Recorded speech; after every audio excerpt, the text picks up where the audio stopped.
여러분은 이전에 방황해 보신 적이 있으신가요? 주로 사춘기 때 많이 방황을 합니다. 집을 뛰쳐나가기도 하고 학교를 나가기도 하고 그렇게 합니다.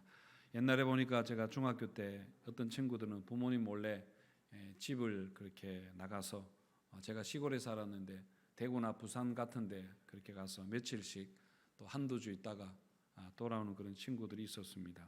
돌아와서는 학교에서 정학을 당하기도 하고, 하여튼 요즘 생각하면 굉장히 용기 있는 앞서가는 친구들이었다, 그런 생각을 하고, 잘 사는 그런 방황했지만은 더 잘 사는 그런 친구들도 있습니다. 신앙생활에도 이런 방황기가 있습니다. 그래서 교회를 뛰쳐 나가고 싶은, 실제로 또 교회를 잠시 떠났다가 돌아오는 그런 경우도 많이 있습니다. 필립 얀시가 지은 교회 나의 고민 나의 사랑이라는 그 아주 작은 책이 있습니다. 제목에서 벌써 교회에 대한 우리의 마음을 잘 나타내고 있습니다만은, 이 책은 필립 얀시의 신앙 방랑기 혹은 교회 방랑기라 그렇게 할 수 있습니다. 필립 얀시는 어릴 적부터 교회를 열심히 다녔던 사람입니다. 주일 아침 예배, 저녁 예배, 수요일 예배, 또 여름 성경학교 부흥회, 중고등부 활동까지, 또 선교 집회까지 모든 교회 행사에 다 참석할 정도로 열심히 다녔습니다. 그러다가 청소년기를 지나면서 점점 교회에 대한 반감이 생기기 시작해서 결국은 교회를 이제 떠나게 됩니다. 필립 얀시가 교회에서 마음이 멀어지게 된 이유가 여러 가지가 있겠습니다만은, 무엇보다 교회 다니면은 너무 답답했다고 합니다. 교회 다니면은 굉장히 마음이 이제 자꾸 답답해지게 되었는데, 그 교회가 미국 남부에 근본주의적인 성향이 있는 그런 교회였던 모양입니다. 그래서 롤러스케이트 타는 것도 타면 안 된다 이야기하고, 볼링장에 가는 것도 안 좋게 생각하고, 극장에 가는 것조차 별로 좋지 않게 여기는 이런 그런 교회였습니다. 그렇게 경건을 강조하는데 정작 어른들을 볼 때 너무 위선적이라 그렇게 본 것입니다. 그래서 교회를 머리가 굵어져서는 떠나게 되었고, 허울뿐인 위선만 벗어버린 게 아니라 신앙의 내용까지 다 버리고 말았다, 이렇게 적고 있었는데요. 그렇게 교회를 떠나고 방황하다가 결국은 다시 교회로 돌아오게 되었습니다.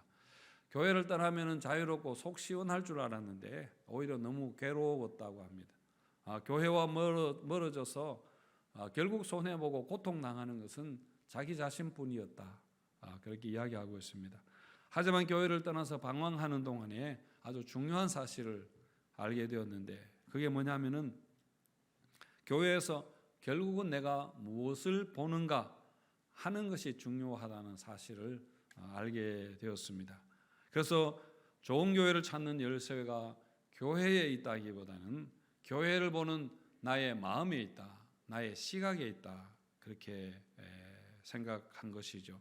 교회를 가서 설교를 보고 음악이나 시설이나 사람들의 어떤 그런 이런 태도나 옷차림 같은 것을 보느냐, 아니면 가서 정말 하나님을 보느냐 하는 것입니다.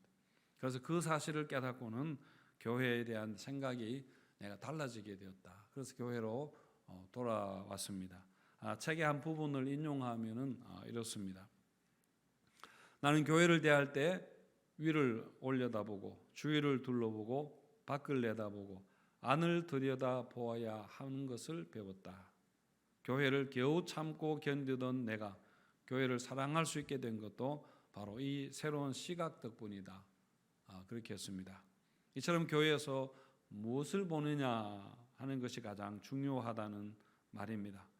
오늘 에베소서 말씀을 가지고 또 필립 얀시의 이 이야기를 바탕으로 해서 제목을 따서 우리는 교회에 대해서 어떻게 보아야 하는가 하는 것을 잠깐 생각해 보겠습니다. 먼저 우리는 올려다 보아야 합니다. 하나님을 보아야 한다는 말입니다.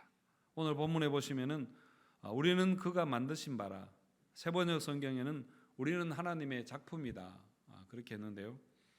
우리는 이 세상에 우연히 태어난 존재가, 그래서 우연히 살아가는, 우리 마음대로 살아가도 되는 그런 존재가 아니라는 말입니다. 하나님이 만드신 작품입니다.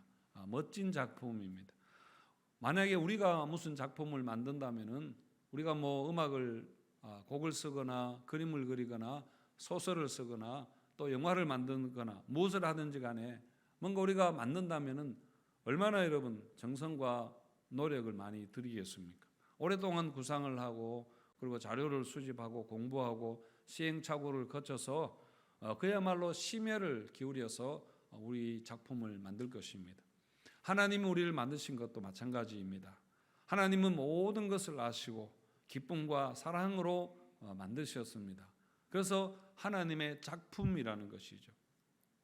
우리가 하나님의 작품이라는 말은 우리 자신은 이 모습 이대로 하나님 만드신 그대로 너무 가치 있는 존재이고 하나님이 우리를 너무나 소중히 여기시고 우리를 기뻐하신다는 겁니다. 이런 그리스도 안에 있는 자신의 가치를 발견하는 것이 여러분 그게 참 신앙입니다. 그리고 그렇게 살아가는 것이 풍성한 삶의 여러분 비결입니다. 그런데 우리가 하나님의 작품이다 하는 것은 무엇보다 하나님이 우리를 만드시고 세상에 보내신 것은 분명한 이유와 목적이 있다는 말이죠. 그냥 뜻없이 우리가 존재하지 않습니다. 나를 통한 하나님의 큰 기대와 계획이 있다는 것을 아는 것입니다. 이것을 아는 것이 여러분 사명입니다. 그리고 그렇게 살아가는 것이 우리가 사명적 존재로 살아가는 것입니다. 교회도 마찬가지입니다.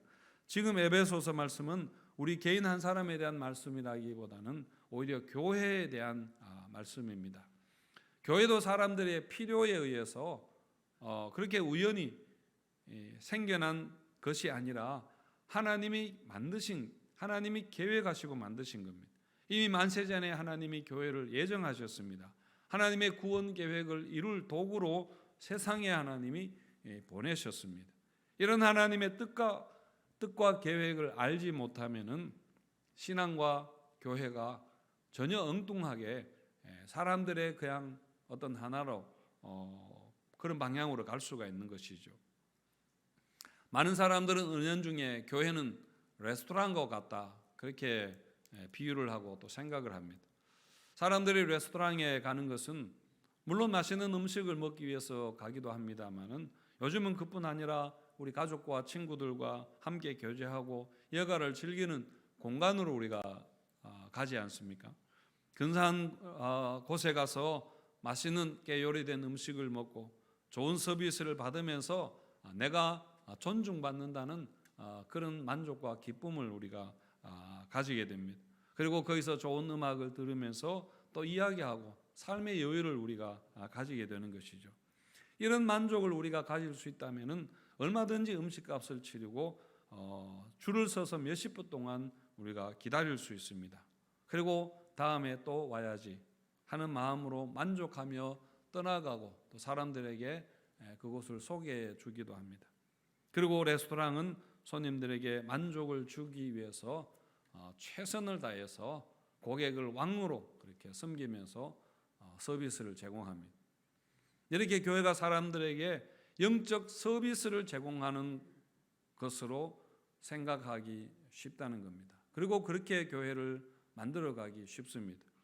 그러나 여러분, 교회는 기본적으로 사람을 기쁘게 하는 것이 아니라 하나님을 기쁘시게 하는 것이 되어야 하고 하나님이 교회를 세우신 그 뜻을 행하는 그런 교회가 되어야 하는 것이죠. 저는 목사로서 이게 사실은 가장 많이 신경이 쓰이는 부분입니다. 우리가 바르게 잘 가고 있는가? 교회가 너무나 많이 이 부분에서 벗어나기 때문입니다. 교회가 변질했다, 타락했다, 사실 다 여기에서 여러분 시작되는 것 아닙니까? 하나님이 보시기에 뭐라고 하실까? 하나님이 보신다면 어떨까?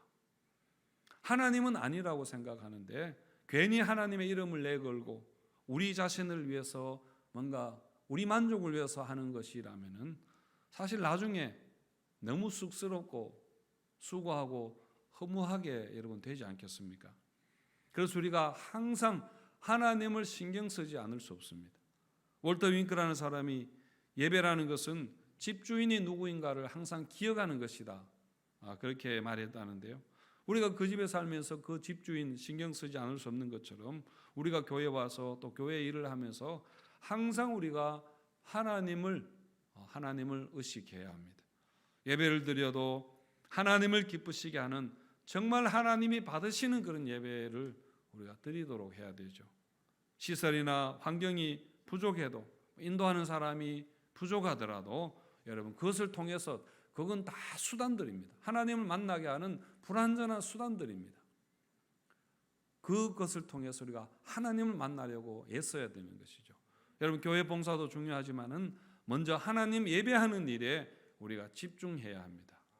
모든 좋은 은사와 선물이 하늘 아버지께로부터 오기 때문에도 우리가 하늘을 항상 쳐다보아야 합니다만은, 하나님 뜻에서 우리가 벗어나지 않는 그런 인생이 되도록, 그런 교회가 되도록 우리가 항상 하나님을 쳐다보아야 됩니다.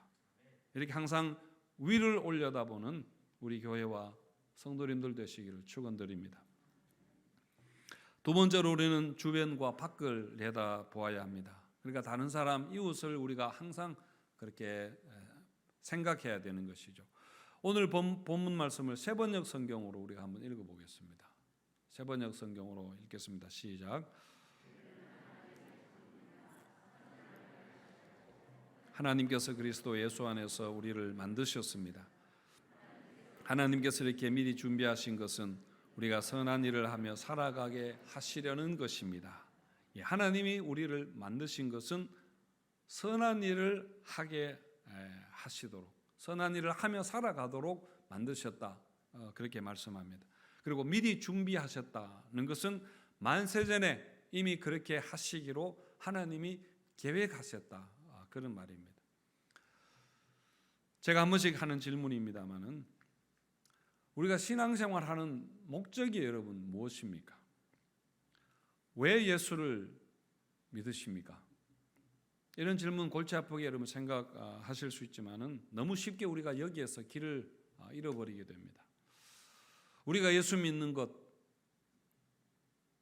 가장 쉽게 생각해서 예수 믿고 천국 가기 위해서라, 그렇게 생각할 수 있습니다.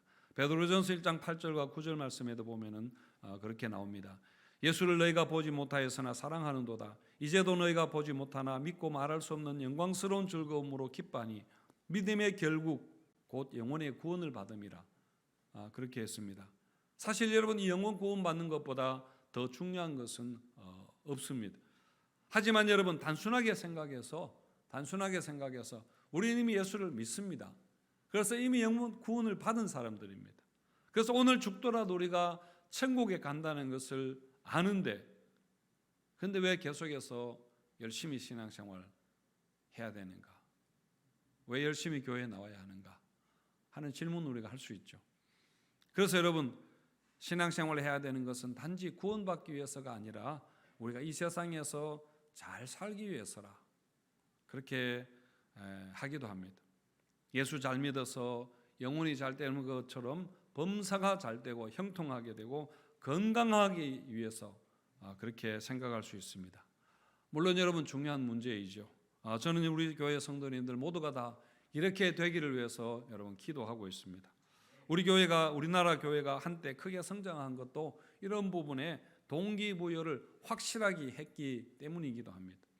그러다가 국민소득이 10,000불, 20,000불, 30,000불 시대가 되면서 이전처럼 그렇게 열심히 신앙생활을 해야 할 이유가 점점 그렇게 사라져 버리게 되었습니다. 그래서 교회 성장이 여러분 멈추게 된 것도 이 영향이 매우 크다고 볼 수 있습니다. 여러분, 우리가 잘 알고 있습니다. 아는 것처럼 예수 잘 믿어도 가난할 수 있습니다. 여러분, 교회 열심히 다녀도 병에 걸리고 불의의 사고가 날 수도 있잖아요. 그리고 또 기도 많이 해도 여러분 사업이 잘 안 될 수도 있습니다. 그러나 여러분, 신앙 좋은 사람은 이런 문제를 여러분 다르게 이해하는 것이죠. 이게 신앙의 목적이 아니기 때문에 그렇습니다. 여러분, 그리고 교회는 또 신앙을 도덕적인 것과 연관시켜서 그렇게 많이 강조해 왔습니다. 주의를 열심히 지키고 술, 담배 하지 않고 오락을 하지 않고 이런 것으로 신앙이다. 그렇게 가르쳤습니다. 그래서 신앙 좋은 사람, 굉장히 도덕적인 사람으로 그렇게 생각했습니다. 복음을 도덕이다. 그리고 또 율법이라 그렇게 생각해서 결국은 여러분 그 결과가 위선자들을 많이 만들어내게 된 것입니다. 그리고 또 여러분 도덕의 기준은 항상 변하게 됩니다. 시대가 변했는데 그런 율법은 변하지 않으니까 신앙이 굉장히 고리타분하게 되어버립니다. 그래서 젊은이들이 교회를 떠나게 되는 것이죠. 제 이야기가 아니라 여러분 책에 나오는 그런 이야기입니다. 그 밖에도 우리가 여러 가지를 생각해 볼 수 있습니다만은, 그래서 왜 우리가 신앙생활을 해야 하는가에 대한 분명한 방향과 목적을 아는 것은, 점검하는 것은 여러분 필요한 일입니다. 그래야 교회를 어떻게 섬겨 나갈 것인가, 교회가 무엇이 되어야 되는가, 그리고 또 교회 리더들은 교회를 어떻게, 성도들을 어떻게 가르치고 인도해야 하는가 하는 것이 여러분 결정이 되는 것이니까요. 10절 말씀을 다시 읽어보면은, 우리는 그가 만드신 바라 그리스도 예수 안에서 선한 일을 위하여 지으심을 받은 자니 이 일은 하나님이 전에 예비하사 우리로 그 가운데서 행하게 하려 하심이니라. 선한 일을 위하여 지으심을 받았다 했습니다. 우리가 그 가운데서 행하도록 살도록 하기 위해서라, 그렇게 하는 것입니다. 하나님이 교회를 세우신 것도 이런 마찬가지입니다. 에베소서 4장 11절과 12절 우리 같이 한번 읽어보겠습니다. 시작. 그가 어떤 사람은 사도로, 어떤 사람은 선지자로, 어떤 사람은 복음 전하는 자로, 어떤 사람은 목사와 교사로 삼으셨으니 이는 성도를 온전하게 하여 봉사의 일을 하게 하며 그리스도의 몸을 세우려 하심이라.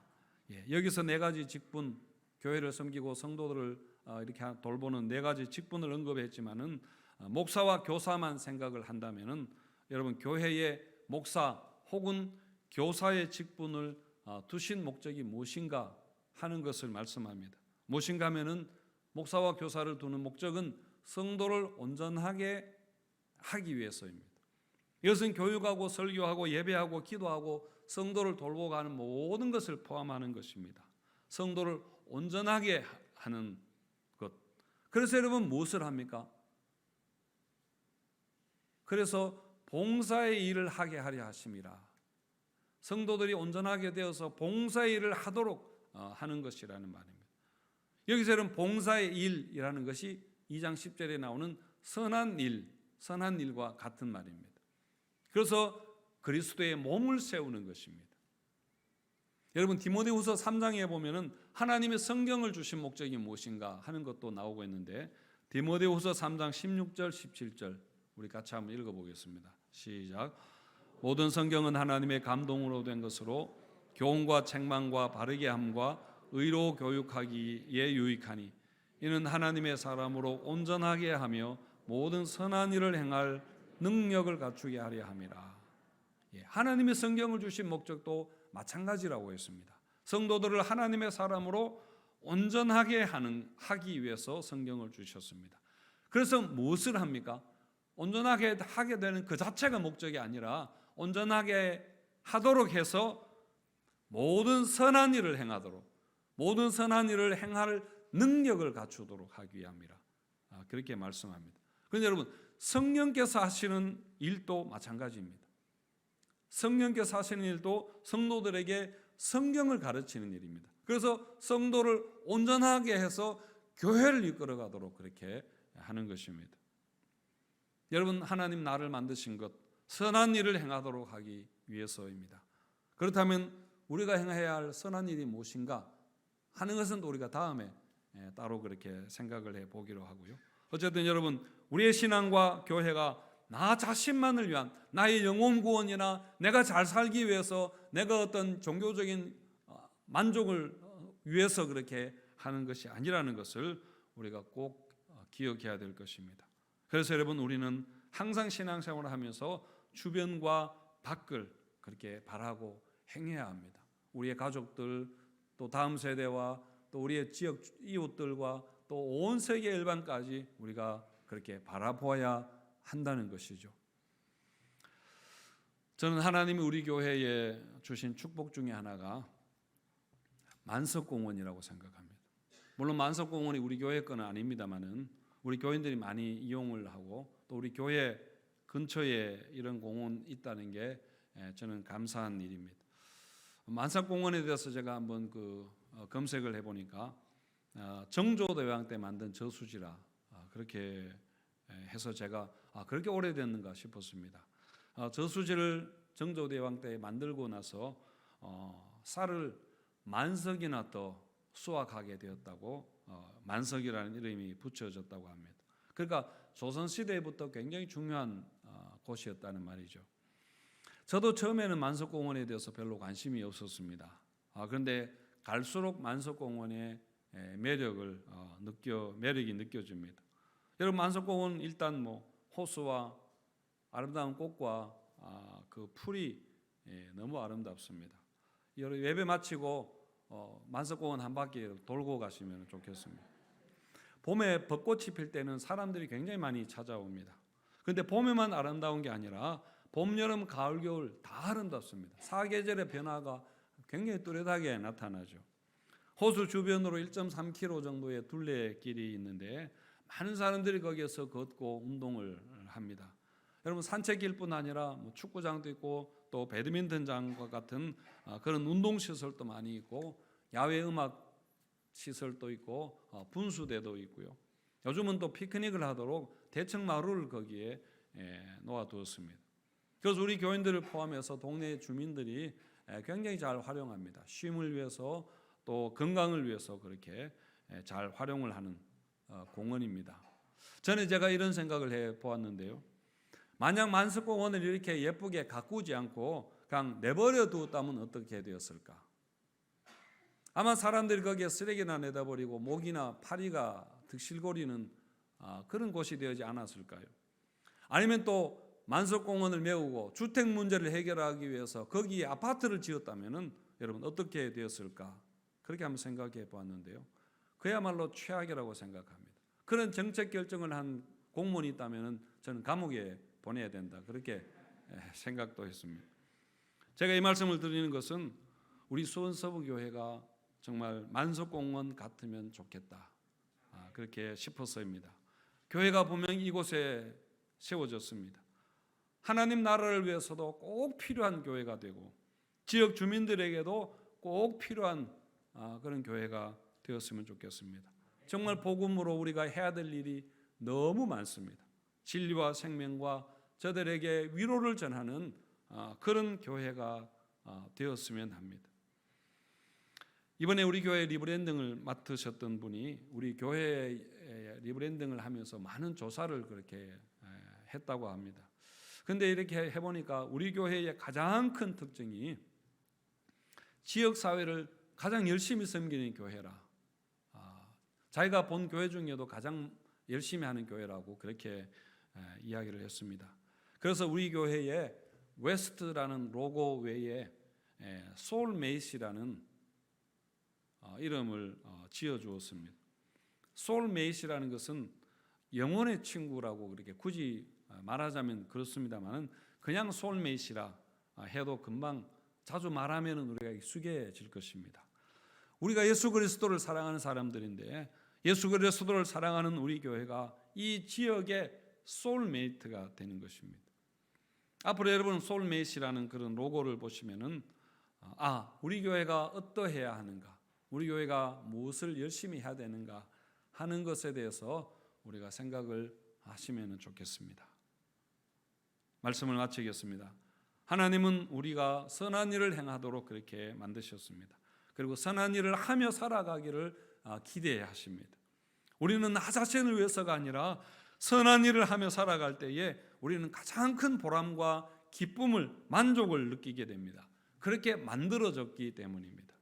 여러분 이렇게 하나님이 만드신 대로 선한 일이 우리 삶의 여러분 목적이 되고 또 교회가 이 지역에서 이웃을 향해 하는 그 선한 행실을 통해서 사람들이 하늘에 계신 하나님께 영광을 돌리게 하는 그런 아름다운 교회로 섬겨 나가는 우리 모두가 되시기를 축원드립니다.